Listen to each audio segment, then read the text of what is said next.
Chapter 9. The Fighting Begins. Saturday lives in my memory as a day of suspense.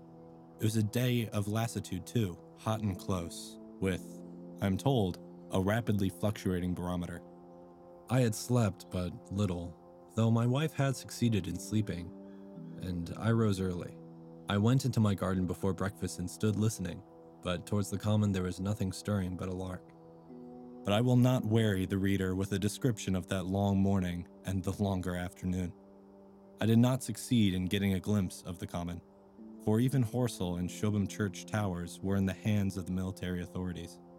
The soldiers I addressed didn't know anything. The officers were mysterious as well as busy.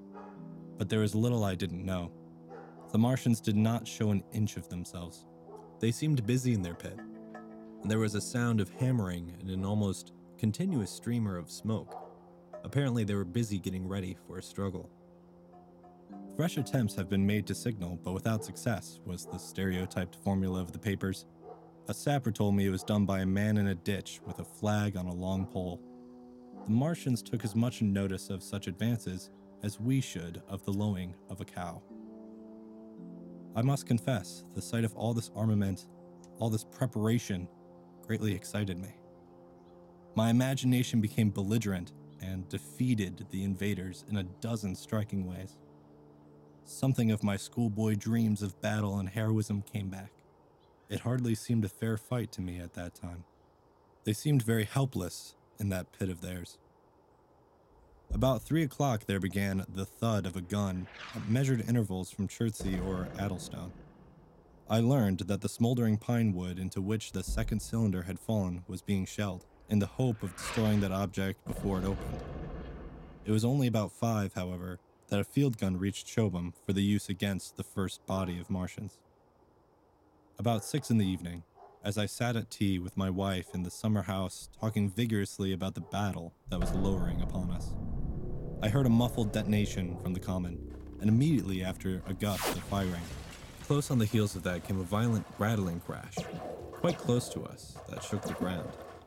And starting out upon the lawn, I saw the tops of the trees about the Oriental College burst into smoky red flame, and the tower of the little church beside it slide down into ruin. The pinnacle of the mosque had vanished, and the roof line of the college itself looked as if a 100-ton gun had been at work upon it. One of our chimneys cracked as if a shot had hit it, flew, and a piece of it came clattering down the tiles and made a heap of broken red fragments upon the flower bed by my study window. I and my wife stood amazed. Then I realized that the crest of Mayberry Hill must be within range of the Martians' heat ray now that the college was cleared out of the way. At that, I gripped my wife's arm, and without ceremony ran her out into the road. Then I fetched out the servant, telling her I would go upstairs myself for the box she was clamoring for. "We can't possibly stay here," I said. And as I spoke, the firing reopened for a moment upon the common. "But where do we go?" said my wife in terror.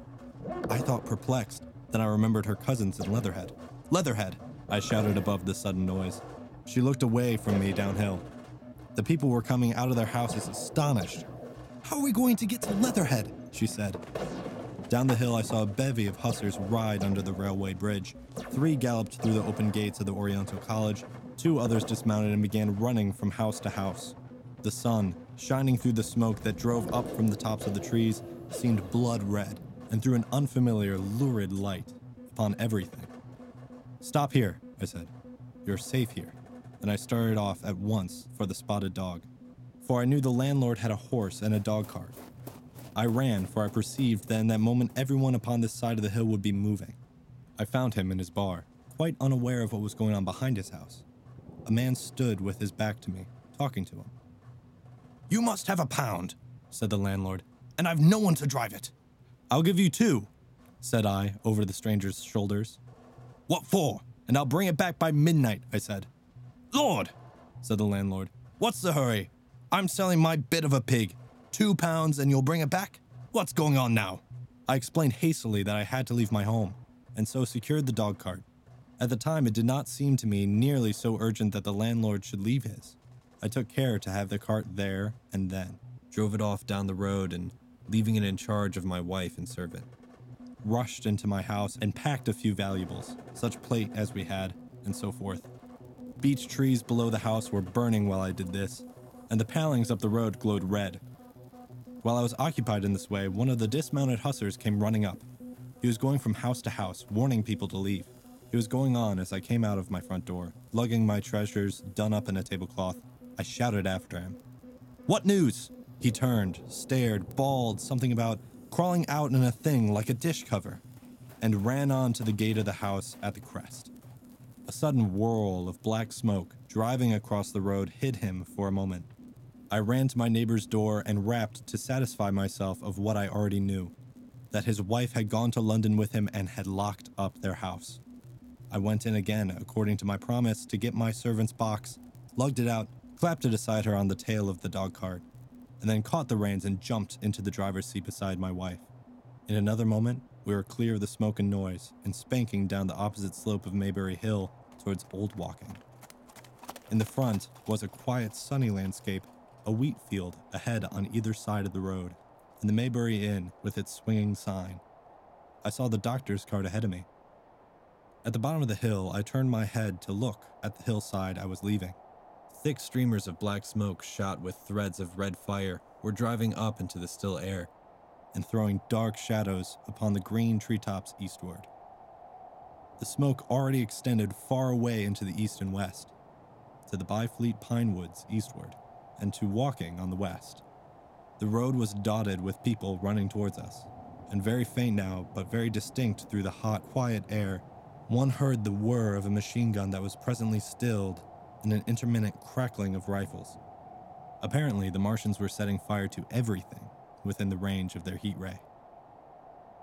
I am not an expert driver, and I had immediately to turn my attention to the horse. When I looked back again, the second hill had hidden the black smoke.